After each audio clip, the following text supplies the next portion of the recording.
উপস্থিত এইসব কিন্ডারগার্টেনে পরিচালক, প্রতিষ্ঠান প্রধান, শিক্ষক শিক্ষিকাবৃন্দ, অভিভাবকবৃন্দ,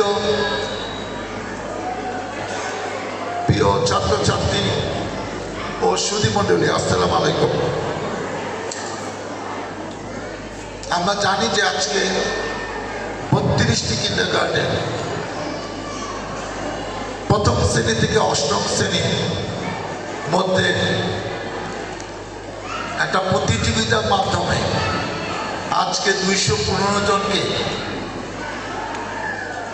সংবর্ধনা দেওয়া হচ্ছে, যার মধ্যে 75 জন ট্যালেন্ট বুটে, যারা প্রত্যেকে 700 করে টাকা পাবেন, একটি গেস্ট পাবেন, একটি সার্টিফিকেট পাবেন, এবং 140 জন 500 করে টাকা পাবেন, একটি গেস্ট পাবেন, একটা সার্টিফিকেট পাবেন। এইটা বিভিন্ন অ্যাসোসিয়েশনে এই কাজগুলো করা হয় এইসব শিক্ষার্থীদের ইন্সপিরেশন দেওয়ার জন্য। অভিভাবককে একটা প্রত্যাশা করেন এবং একটি ছাত্রছাত্রীরাই 70% 80% বৃদ্ধি পেয়ে যাবে।